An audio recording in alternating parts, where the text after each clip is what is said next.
ஹாய்ங்க, இன்றைக்கி பால் பூரி எப்படி செய்கிறதுன்னு பார்க்கலாம். நான் ஆல்ரெடி என்னோடய ஷார்ட்ஸ் வீடியோவில் இந்த வீடியோ ஷேர் பண்ணியிருப்பேன். இந்த வீடியோவில் இன்னும் டீட்டெயிலாக கிளியராக ஷேர் பண்ணியிருக்கேன், செக் பண்ணி பாருங்கள். இப்போ ஃபர்ஸ்ட் ஒரு பவுலில் நான் 4 ஸ்பூன் ரைஸ் ஆட் பண்ணியிருக்கேன். நம்ம நார்மலாக சாப்பாட்டுக்கு யூஸ் பண்ணுற ரைஸ் ஆட் பண்ணிக்கலாம். அடுத்ததாக கசகசா ஆட் பண்ணிக்கிறேன். இதுவும் ஒரு 4 ஸ்பூன் கசகசா கிட்ட நான் ஆட் பண்ணிக்கிறேன்.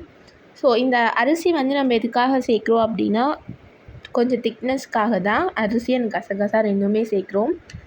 இப்போ இதை தண்ணி ஊற்றிட்டு கொஞ்சம் நேரம் ஊற வச்சுக்கலாம். ஒரு 1 hour கிட்ட ஊறட்டும். இப்போ அடுத்ததை நான் பூரிக்கு மாவு பிசைஞ்சிக்கிறேன். நம்ம நார்மலாக பேசுவோம் பார்த்திங்களா, அது மாதிரி தான். இன்றைக்கி நான் ஒரு 1/2 கிலோ கிட்ட மைதா மாவு எடுத்திருக்கேன். அதுக்கு தேவையான அளவு உப்பு அண்ட் ஒரு 2 ஸ்பூன் போல் எண்ணெய் சேர்த்து நம்ம நல்லா பிசைஞ்சிக்கலாம். ஸோ கொஞ்சம் நல்லா கெட்டியாக பிசைஞ்சிக்கோங்க. அப்போ தான் பூரி ரொம்ப எண்ணெய் இழுக்காமல் இருக்கும். இந்த மாதிரி நல்லா பிசைஞ்சதுக்கப்புறமா இதுக்கு மேலே கொஞ்சம் எண்ணெய் அப்ளை பண்ணிவிட்டு ஒரு 1 hour கிட்ட ஊற வச்சுருங்க. இப்போ அடுத்ததாக நம்ம பால் பூரிக்கு தேவையான இந்த பால் ரெடி பண்ணிக்கலாம். இதுக்கு நம்ம தேங்காய் தான் யூஸ் பண்ண போகிறோம். ஸோ நான் ஒரு முழு தேங்காவை உடச்சி இந்த மாதிரி பீசஸாக கட் பண்ணி வச்சுருக்கேன். இதை இப்போ ஒரு மிக்ஸி ஜாரில் ஆட் பண்ணிக்கலாம். ஸோ நான் எடுத்திருந்த மாவுக்கு இந்த அளவுக்கு தேங்காய் கரெக்டாக இருக்கும். இது கூடவே நம்ம ஆல்ரெடி ஊற வச்சுருந்தோம் பார்த்திங்களா, அந்த அரிசி அண்ட் கசகசா அதையும் நம்ம ஆட் பண்ணிக்கலாம். இப்போ இதை நம்ம நைஸாக அரைச்சிட்டு வந்துட்டோம். ஸோ முடிஞ்ச அளவுக்கு நல்லா நைஸாக அரைச்சிக்கோங்க. இப்போ இது இந்த மாதிரி ஒரு அகலமான பாத்திரத்துக்கு மாற்றிக்கோங்க. இந்த மாதிரி அகலமான பாத்திரம் எடுக்கிறப்ப தான் நம்ம பூரி இதில் போட்டு ஊற வைக்க கரெக்டாக இருக்கும்.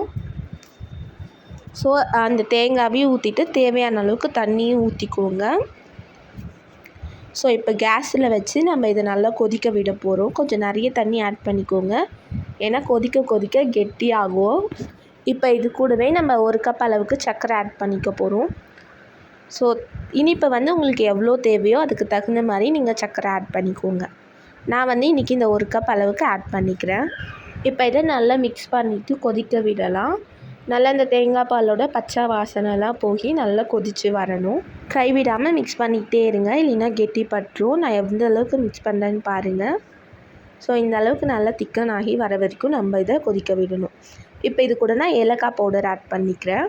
ஸோ நான் சர்க்கரை அண்ட் ஏலக்காய் ரெண்டுத்தையும் போட்டு பவுடர் பண்ணி வச்சுருந்தேன், அதை தான் ஆட் பண்ணியிருக்கேன். அது நல்லா கொதிச்சிட்ருக்கு. சைட் பை சைட் நாங்கள் பூரியும் சுட்டுட்ருக்கோம். ஸோ சைமல்டேனியஸாக ரெண்டையும் பண்ணிகிட்ருக்கோம். இது கொஞ்சம் ஆறினோடனே நம்ம அதில் சேர்த்துக்கலாம். ஸோ இப்போ பார்த்தீங்கன்னா தெரியும், நல்லா கொஞ்சம் கொதித்து நல்லாவே திக்காகி வந்திருக்கு. இந்த அளவுக்கு பதம் கரெக்டாக இருக்கும். இப்போ நம்ம இதை ஆஃப் பண்ணிவிட்டு இதில் பூரி ஆட் பண்ணிக்கலாம். 1 by 1 ஆட் பண்ணிவிட்டு நல்லா டிப் பண்ணி விடுங்க. இது ஒரு 15 minutes to 20 minutes கிட்ட ஊறுறப்ப சாப்பிட ரொம்பவே நல்லாயிருக்கும். மினிமம் 15 to 20 minutes ஆச்சு ஊறி இருக்கணும், அப்போ தான் நல்லாயிருக்கும். நம்ம 1 hour கிட்டலாம் ஊற வச்சுன்னா சாப்பிட இன்னுமே டேஸ்ட்டாக இருக்கும். கிட்ஸ்க்குமே இது ரொம்ப பிடிக்கும், ரொம்ப ஹெல்த்தியும் கூட. நம்ம எல்லா பூரியும் சுட்டு அதில் போட்டு டிப் பண்ணிவிட்டு அதுக்கப்புறமா அதை திருப்பிட்டு அதுக்கப்புறமா நம்ம எடுத்துக்கலாம். இதை சர்வ் பண்ணுறப்ப கொஞ்சம் கேர்ஃபுல்லாக சர்வ் பண்ணுங்கள். ஸோ இப்போ பார்த்தீங்கன்னா சூப்பரான பால் பூரி ரெடி ஆகிடுச்சு. நீங்களுமே கண்டிப்பாக இந்த ரெசிபி ட்ரை பண்ணி பாருங்கள், ரொம்பவே டேஸ்ட்டாக இருக்கும், ரொம்பவும் ஹெல்த்தியும் கூட. இதுக்கு முன்னாடி நீங்கள் இது சாப்பிட்ருக்கீங்களா இல்லையா அப்படின்னு சொல்லி கீழே கமெண்ட் பண்ணுங்கள். எங்கள் வீட்டிலே இது எல்லாருக்குமே ரொம்ப பிடிக்கும். நீங்களுமே ட்ரை பண்ணி பாருங்கள், ரொம்ப டேஸ்ட்டாக இருக்கும். See you on my next video. Bye bye.